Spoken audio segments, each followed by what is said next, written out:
ఈరోజు ఇప్పుడే మేడం గారు చెప్పారు. ఈరోజు మనం 2 ఫంక్షన్స్ చేసుకుంటున్నాం. ఇద్దరు వెల్ నోటెడ్ లైఫ్ లాంగ్ ప్రతి మనిషి ఒకరు కొడతారు, ఒకరు చనిపోతారు. బట్ అతని నేమ్ ఎన్నాళ్ళు ఉంటుందంటే వీళ్ళిద్దరు లైఫ్ లాంగ్ ప్రతి ప్రపంచంలో ఉంటారు.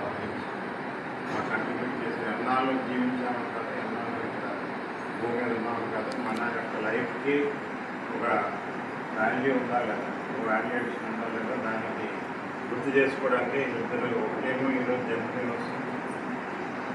అల్లూరి సీతారామరాజు గారు మన్యం పేరులో విప్లవకారుడు, అంటే బ్రిటిషర్స్కి రొమ్ము చూపించి మాట్లాడే వ్యక్తి.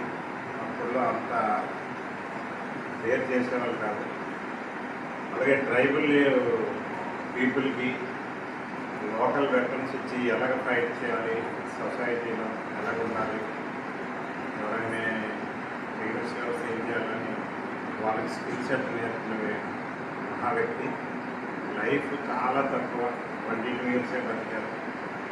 4th July 1897లో పుట్టారు. అక్కడి నుంచి 1924లో చనిపోయారు. 22 ఇయర్స్ బతికి అతని నేమ్ని సాధన చేసుకున్నారంటే మనం అలాంటి ఒక లైఫ్. అల్లూరి సీతారామరాజు గారి గురించి మనకి మెయిన్ అతి చిన్న వయసులో చనిపోయాడు బేసికల్గా మనకు తెలుసు.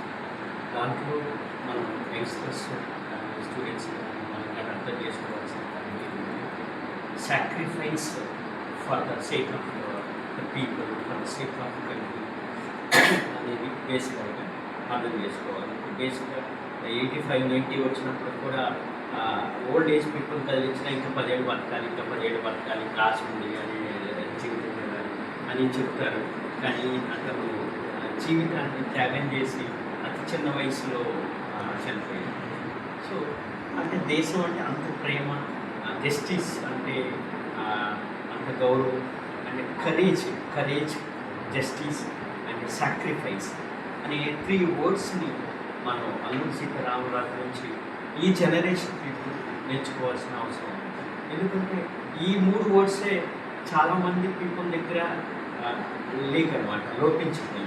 అంటే సాక్రిఫైస్ అనే నేచర్ లేదు, దాని బదులుగా సెల్ఫిష్ అని బాగా పెరిగింది. That is ever lasting. ఎన్ని సంవత్సరాలు జీవించాం అన్నది కాదు, సో మనం ఏం చేసాం అన్నది చాలా ఇంపార్టెంట్. సో వారు 18 సంవత్సరాలకి సన్యాసం స్వీకరించారు. తర్వాత 27 సంవత్సరాల్లో ఆయన భారతదేశ స్వాతంత్ర్యం కోసం పోరాడుతూ బ్రిటిష్ కొలోనియల్ గవర్నమెంట్ని వ్యతిరేకిస్తూ ఆయన చేసినటువంటి పోరాట ఉద్యమంలో ఆయన చేస్తూ ఆయన ప్రాణాలు అర్పించడం జరిగింది. సో వారు ఎంతో ఆదర్శవంతులు. అలాగే ఇంకొక మహనీయులు మన కృష్ణా జిల్లా ముద్దుబిడ్డ అయినటువంటి పింగళ వెంకయ్య గారు, వారి వర్ధంతి.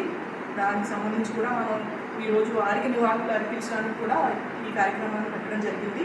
సో వారు ఒకరేమో బ్రిటిష్ కొలోనియల్ గవర్నమెంట్కి వ్యతిరేకంగా ఉద్యమంలో పార్టిసిపేట్ చేస్తే, ఇంకొకరేమో బ్రిటిష్ ఇండియన్ ఆర్మీలో ఉంటూ ఇండియాకి నేషనల్ ఎంబ్లెమ్ క్రియేట్ చేయాల్సినటువంటి అవసరాన్ని గుర్తించి దానికోసం వారు కృషి చేశారు.